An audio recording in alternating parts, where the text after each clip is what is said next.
Hello friends, कैसे हैं आप सब। So welcome back in for ever के लास्ट पार्ट में आप सभी ने सुना कि श्री के पापा शीतल को अपने साथ ले जाते हैं और श्री शीतल से ना मिलने की कसक के साथ अपने घर चली जाती है। इधर शीतल नहा धोकर भरपेट खाना खाती है तो उसे लगता है कि दुनिया का यही सुख सबसे बड़ा सुख है। इन 2 दिनों में उसने अपने घर, माँ पापा, खाना और श्री की जितनी कमी महसूस की थी उतनी तो ज़िंदगी भर नहीं हुई थी। मम्मी पापा के पूछने पर शीतल ने एक एक बात उन्हें बताई और फिर जाने कब उसे नींद आ गई। शाम को उसकी मम्मी ने उसे जगाया और चाय दी। शीतल की आँख खुली तो देखा पंखा चल रहा था। वो झट से उठी कि यार शिट, फ़ोन मेरा चार्ज नहीं है, फ़ोन चार्जिंग पे लगा देती हूँ। उठ के फ़ोन चार्जिंग पर लगाने के लिए फ़ोन ढूंढा तो फ़ोन टेबल पर नहीं था। मम्मी से पूछा, मम्मी मेरा फ़ोन कहाँ है। पापा के पास है, लाइट आई थी तो उन्होंने चार्जिंग पर लगा दिया था। घर का तो ख़राब पड़ा है, किसी का भी फ़ोन आएगा तो तुम्हारे ही फ़ोन पर आएगा।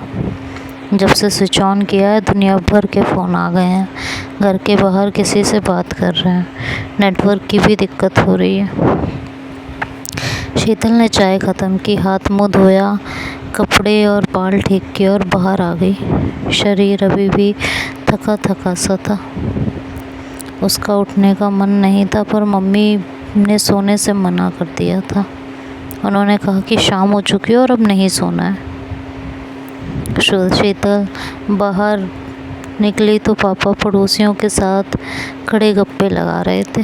शीतल को देखकर सब उसका हालचाल पूछने लगे। शीतल भी उन्हें सब बताने लगी। कुछ देर बाद फ़ोन बजा तो पापा ने जेब से मोबाइल निकाला और देखा तो शीतल की तरफ फ़ोन बढ़ाते हुए बोले कि लो तुम्हारा फ़ोन। शीतल ने फ़ोन देखा और वहाँ से हटते हुए फ़ोन रिसीव किया। हेलो, और ये बोलते हुए उसके चेहरे पर एक मुस्कान तैर गई थी। श्री ने कहा, कहाँ थी, तुम्हारा कोई अता पता है, सुबह से फ़ोन मिला रही हूँ। शीतल ने कहा, और कहीं हूँ या नहीं हूँ, तुम्हारे दिल में तो ज़रूर रहूँगी। वो तो मेरा परमानेंट पता भी है ना। बना ली बातें, 3 दिनों से बातें ही बना रही हो। मुझे अब गुस्सा आ रहा है। कितने दिन हो गए हैं तुम्हें देखे हुए, मेरी जान जा रही है। दिल कितना तड़प रहा है, इतना बेबस मैंने खुद को कभी महसूस नहीं किया। तुमने मेरा जीना हराम किया हुआ है। और ये कहते कहते श्री रोने लगी थी। शीतल जो थोड़ी देर पहले तक उसकी बातों पर मुस्कुरा रही थी, उसकी मुस्कुराहट गायब हो गई थी। उसे रोता सुनकर शीतल घबरा गई। उसने पूछा, क्या हुआ श्री, रो क्यों रही हो। रोना आ रहा है तो क्या करूं, 2 दिन से तुम्हें देखा नहीं है, तुम्हारी कोई खबर नहीं, तुम कहाँ हो, कैसी हो, कुछ खाया या नहीं, क्या करूं फिर। श्री तुम जानती हो कि कैसे हालात थे। मोबाइल डिस्चार्ज हो गया था, सिग्नल नहीं आ रहे थे, नेटवर्क उड़ गए थे, तुम्हें सब पता है ना। ना ही लैंडलाइन चल रहे थे, ना कुछ और आ रहा था। ऐसे में कैसे तुमसे कांटेक्ट करती, और मैं भी तुमसे मिलने के लिए तड़प रही हूँ। श्री ने कहा, मैं जानती हूँ, बट दिल से मजबूर हूँ, क्या करूँ। तुम्हें देखना चाहती हूँ, छूना चाहती हूँ, गले से लगाकर अपने दिल की तसल्ली करना चाहती हूँ कि तुम ठीक हो, पर नहीं कर सकती। और अभी पता नहीं और कितना इंतज़ार करना पड़ेगा। क्या कर सकते हैं, एक दूसरे तक पहुंचने का कोई ज़रिया भी तो नहीं है ना। जब सब ठीक होगा तभी मिल पाएंगे। और आज अगर बारिश नहीं हुई तो उम्मीद है कल परसों तक सब ठीक हो जाए। तुम्हारे यहाँ सिचुएशन कैसी है, वहाँ भी पानी आया था क्या। श्री ने कहा, नहीं पानी तो नहीं आया, पर 2-3 दिन बारिश की वजह से थोड़ा पानी था, वो भी बारिश बंद होते ही निकल जाता था। गलियों में थोड़ा बहुत पानी था पर घरों में नहीं घुसा। तुम्हारे यहाँ भी सब ठीक ही था, बस मेन मुंबई के ही हाल बुरे थे। कितना कुछ हो गया इतने दिनों में। अचानक से दोनों बातें करते करते चुप हो गए थे। कुछ देर बाद शीतल बोली, आई लव यू, तुम्हें बहुत मिस किया। ये 2 दिन कैसे बीते पता नहीं।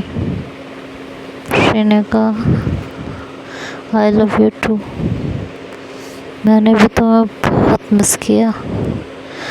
मुझे तुमसे मिलना है, कुछ भी करके कल मिल लो, ऑफिस आ जाओ। शीतल ने कहा, मेरा भी तुमसे मिलने का बहुत मन कर रहा है, पर कैसे आऊँ? ऑफिस शुरू भी तो होना चाहिए। तुम्हारा ऑफिस स्टार्ट हो गया? श्री ने कहा, हाँ आज से ही शुरू हो गया, मैं नहीं गई, पापा ने भी मना कर दिया। बड़ी जल्दी तुम्हारे ऑफिस में साफ़ सफाई हो गई? श्री ने कहा, मेरा ऑफिस 6th फ्लोर पर है तो साफ़ सफाई की ज़्यादा ज़रूरत नहीं थी। शीतल ने कहा, पर मेरे ऑफिस में साफ़ सफाई की ज़रूरत थी। शायद परसों तक स्टार्ट हो जाए तो 1 दिन और इंतज़ार करना पड़ेगा, तुम्हें भी और मुझे भी। मेरी मानो तो तुम भी कल की छुट्टी कर ही लो, परसों इकट्ठे ऑफिस चले जाएंगे। 1 दिन में क्या ही हो जाएगा, मिल भी लेंगे। श्री ने कहा, नहीं कर सकती, सबको पता है मेरे यहाँ पानी नहीं भरा है, तो पानी वाली बहाना तो चलेगा नहीं। और आज की छुट्टी कर ही ली है, कल की नहीं कर सकती। आज के लिए भी बीमारी का बहाना बनाया था। शीतल ने कहा, तो कल के लिए भी यही बहाना बना देना। श्री ने कहा, बहाना बना दूंगी पर मेडिकल लगाना पड़ेगा, वो कहाँ से लाऊंगी? वो नहीं मिलेगा, और अगर वो नहीं मिला तो सबको लगेगा मैं झूठ बोल रही हूँ, फिर वही प्रॉब्लम्स। तो अगर कल के लिए बहाना बनाना होगा तो मेडिकल लगाना ही पड़ेगा मुझे हर हालत में। हाँ, मेडिकल लाना बहुत मुश्किल काम है, कहाँ से ही लाऊंगी, खुद ही सोचो। शीतल ने कहा, तुम्हारा भाई है ना, बहुत जुगाड़ू है, कुछ भी कर देता है, देखा है मैंने उसे, जुगाड़ लगाने में नंबर 1 है। उसे कह देना, वो बनवा कर ले आएगा कहीं ना कहीं से, ट्राई तो करके देखो। उससे कहोगे तो ज़रूर कोई ना कोई सॉल्यूशन निकल जाएगा। श्री ने कहा, है तो वो जुगाड़ू, बात तो तुम सही कह रही हो, देखती हूँ, कहती हूँ उससे, कुछ ना कुछ तो करना ही पड़ेगा, पता नहीं वो कर भी पाएगा या नहीं। चलो देख लेते हो। दोनों की कुछ देर और ऐसे ही बातें होती रहीं। शीतल और श्री दोनों को पता नहीं चला कि कब शाम से रात हो गई, अंधेरा हो चुका था। शीतल के पापा ने उसे अंदर से आवाज़ लगाई कि शीतल अंदर आ जाओ। जैसे ही आवाज़ लगाई तो उसे होश आया। उसने अपने आसपास देखा तो कहा कि यार अंधेरा हो चुका है और हम दोनों कब से बातें कर रहे हैं,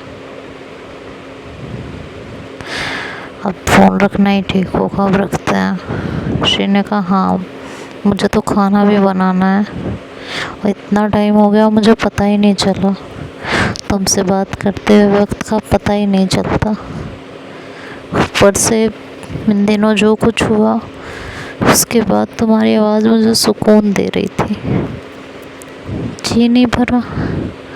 दिल तो मेरा तुमसे कभी नहीं भरता, लेकिन आज एहसास ही नहीं हुआ कब इतना वक्त बीत गया।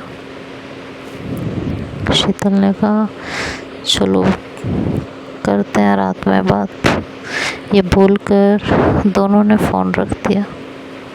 इसके बाद श्री ने खाना बनाया और शीतल ने इधर सबके साथ थोड़ी देर बातें की और सबके साथ खाना पीना खाया और हर काम से निपट कर, हर काम से फारिग होकर अपने अपने रूम में गए दोनों। और फिर रात में दोनों जब तक नींद नहीं आ गई बातें करते रहे। अगली सुबह शीतल आराम से 8 बजे सोकर उठी। जो उसकी 8 बजे आँख खुली तो उसने अपना फ़ोन उठाया और श्री को फ़ोन मिलाया। श्री ने फ़ोन उठाया, हेलो कहा, गुड मॉर्निंग। Good morning. कहाँ हो? ऑफिस के लिए निकल गई हो क्या, या छुट्टी कर लिया? छुट्टी कर लिया, ऑफिस नहीं गई हूँ और अभी मैं थोड़ा काम कर रही हूँ, फ्री होते ही तुम्हें कॉल करूँगी, ठीक है? तब तक तुम्हें जो काम करना है वो निपटा लो।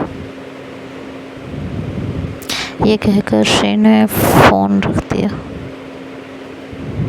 उसके बाद वो पूरा दिन फ़ोन पर बातें करते रहे, थोड़ी थोड़ी देर का गैप ले लेके। जब कोई काम आता तो या तो फ़ोन होल्ड करके काम कर लेते, हालांकि ज़्यादा फ़ोन होल्ड पे जाता नहीं था क्योंकि उस समय भाई शायद आउटगोइंग कॉल बहुत महंगी हुआ करती थी। इनकमिंग उस समय थी, पैसों की थी या फ्री थी याद नहीं आ रहा, बट आउटगोइंग कॉल महंगी होती थी। कुछ मिनट्स मिलते थे बात करने के लिए। तो धीरे धीरे स्थिति संभल रही थी शहर की, और बाकी जिन इलाकों में पानी भरा हुआ था वो ख़त्म हो चुका था। बिजली पानी सब ठीक हो गया था। लैंडलाइन फ़ोन कुछ जगहों पर काम कर रहे थे और कुछ जगहों पर नहीं कर रहे थे। वो दिन भी दोनों ने किसी तरह एक दूसरे से बात करके, एक दूसरे को याद करके, या एक दूसरे के साथ बिताए हुए पलों को याद करके काटा था। दोनों का एक दूसरे को देखे बिना, छुए बिना दिल नहीं लग रहा था। बस दोनों किसी तरह उस वक्त को काट कर और एक दूसरे से मिलना चाहते थे। दोनों का बस नहीं चल रहा था, नहीं तो शायद वो उस वक्त को बहुत जल्दी बदल देते। तो देखते हैं आगे क्या होगा, ये तो नेक्स्ट पार्ट में सुनेंगे। तब तक के लिए बाय बाय, टेक केयर।